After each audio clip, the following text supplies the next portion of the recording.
Excuse me. Hi, everybody. Welcome to a Quickie with Ms. B. I'm What Ms. the B. heck was that? I couldn't tell if I was going to cough or sneeze. It was a snuff. It was a snuff.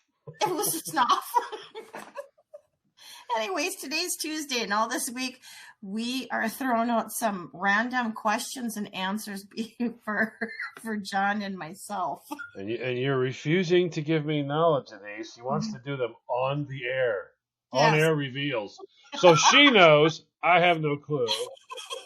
And she's just going to spring it on me. You can come up with a question or two that you can spring on me. I'm just saying. All right. Okay. Let's hear what hell I'm about to walk down the road of now. Okay. Here's the situation. What do you do when you have to pick your nose, but you're not at home? You're out and about. And see, people, we bring you topics that nobody else is willing to cover, okay? These are hard world topics. These are things that happen in everyday life. Where else can you go to find out the appropriate way to pick your nose? They do, though. There's not one person. Oh, yeah.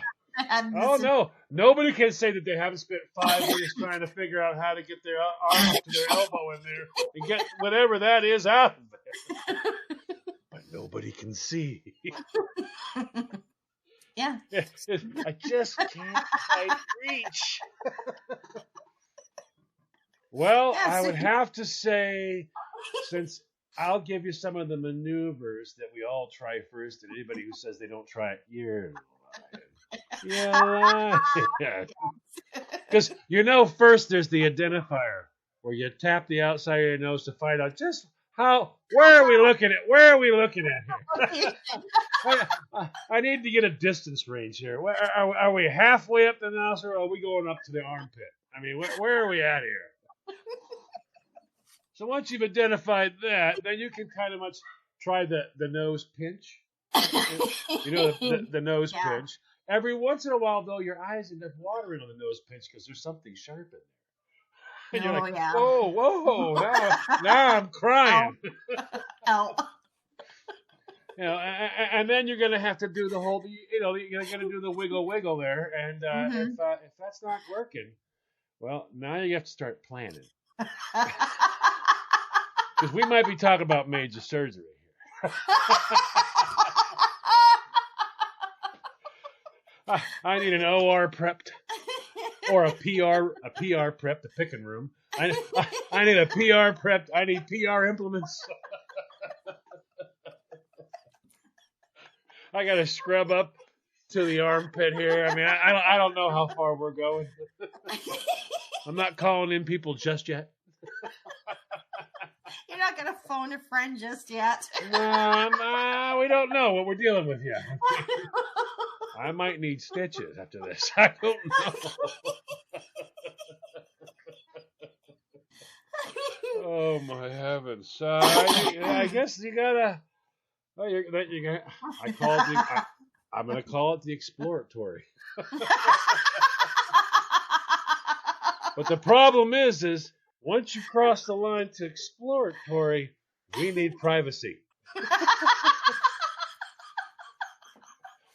You don't want any of the famous jokes. You go into the movies there, pal? Huh? I mean, you're going to need some privacy, and that can finding privacy can be strange. Because I mean, once people get a little over focused, what their idea of privacy is can be very funny. It's like, did I just see you over there picking your nose in a plant? I didn't want anybody to see. Oh no, none of us saw that. No. Not at all. You were ass over a tea kettle in a potted plant going, I gotcha.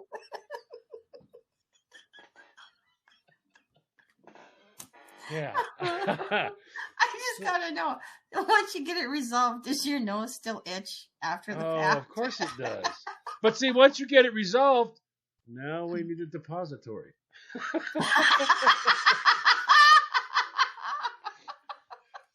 course, we don't really know what we're dealing with yet, so do I need a napkin, a bag, or a dumpster?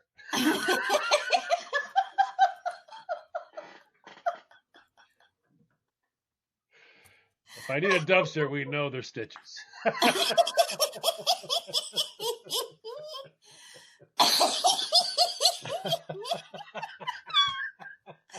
Visions in my head. Oh my God. Well, I mean, it's reality. It happens. It happens. You just hope it doesn't happen like, doing 65 in a car. And you're not the driver. You're in somebody else's car. You're like, oh, come on. Really? I think that's... See, when you're out in the woods, you're out in the woods, it's real simple. You can give it the old honker shoot. And if anything goes wrong, you can always give it a little rub of dirt and we're good to go. But when you don't want to pull a honker shoot when you're, I'm sure you've seen that before, right? You've been in the woods where they put one finger on one nostril. Oh my gosh. Oh yeah, my no used to do that all the time. And he wasn't in the woods. It's like, really? Come on. No. Don't do this to me. Wow. No, you stuck the leg.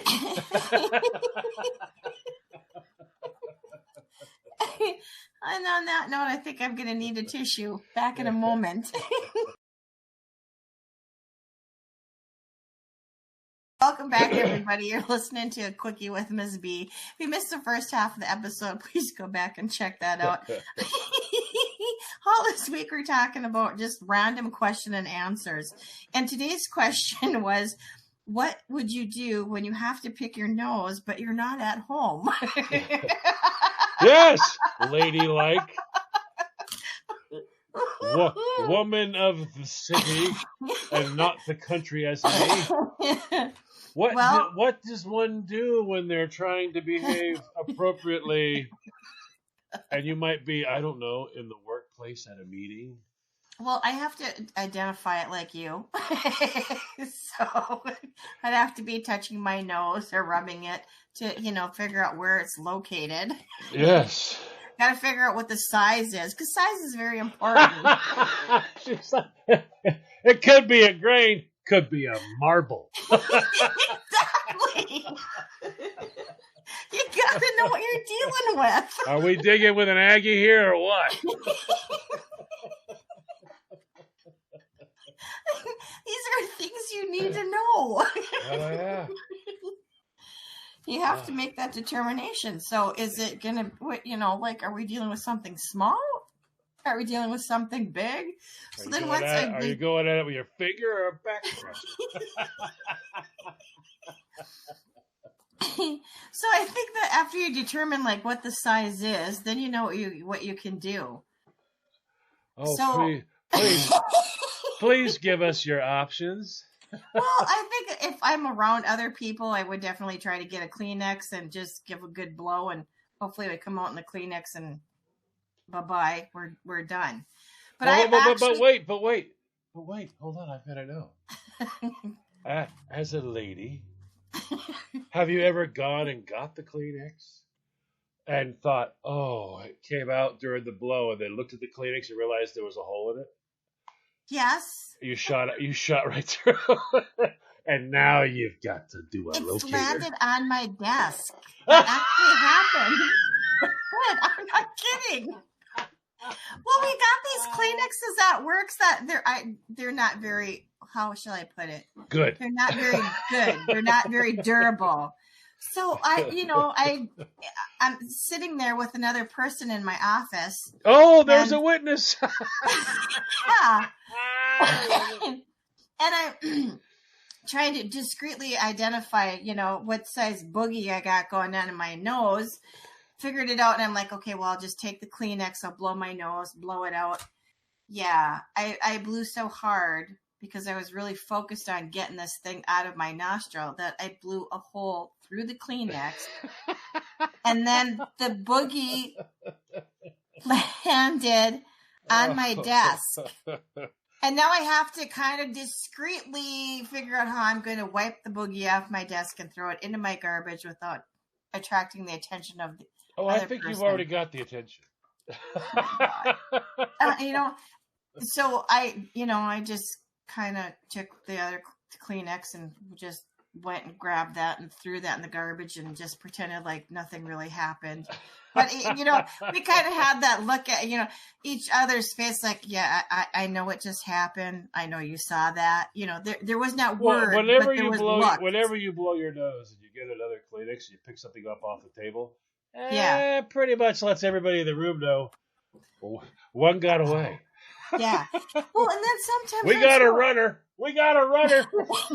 If you got one that goes, that's way up there, and you can't pick your nose. You shotgunned it. Yeah, I shotgunned it. And then the other one was where I thought, I'd just take the tissue and kind of pack it up in there and give a blow. Did that go well for you? No. And then, what else I did? I tried to disguise it one time because it was stuck way up in there. Oh, my God. I'm just starting to sound like my Auntie Jaja right now. Holy cow. So I'm trying to use the tissue and not make it noticeable that I have to actually put my finger into my nose. Heavens to Betsy. And so I pulled it out, and what happened? There was a hole in the Kleenex. And the boogie was on the end of my finger. And I was freaking out. I'm like, oh my God, they just saw that. I didn't know what to do. I was panicking. I didn't want to touch anything because I got a boogie on my finger. I should just go over and go, look, can you give me a hand? Can you hold that? Come on, be a friend. I'm in this too deep right now.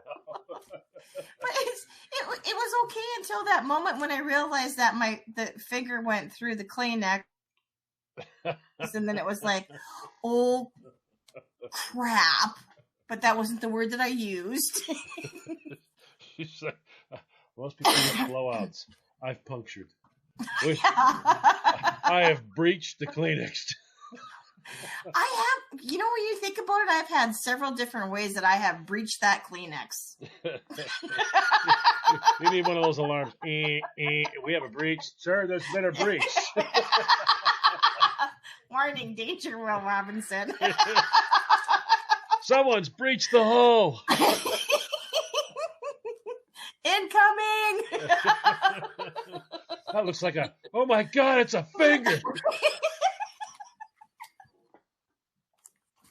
It's just wrong. It's got to break the pressure chamber, Captain. Sometimes I think there's just no discreet way of getting around it. That's true. When you're around people. It's a function of life that when you're in the woods is nothing. But once people are standing around, you're like, right about now, I'd be armpit deep getting that out of there, not worrying about it. But apparently that's not what we do. It's not boogie appropriate. Yes, we spend more time trying to figure out how to not let anybody know what we're actually doing. I love the people. I saw a guy do this. I went, I will never drive behind you ever. Yeah. Driving. Literally driving. Window goes down. He leans his head, goes, rolls the window up. I'm going, oh, man. Somewhere behind you, someone's going, that's not coming off the window. What is that? Oh, my God. Oh my gosh. Can you imagine driving behind that? To actually, what if it cracked your windshield because it was going so fast? Well, I suppose it depends on how crusty it is to begin with. Okay. Well, now.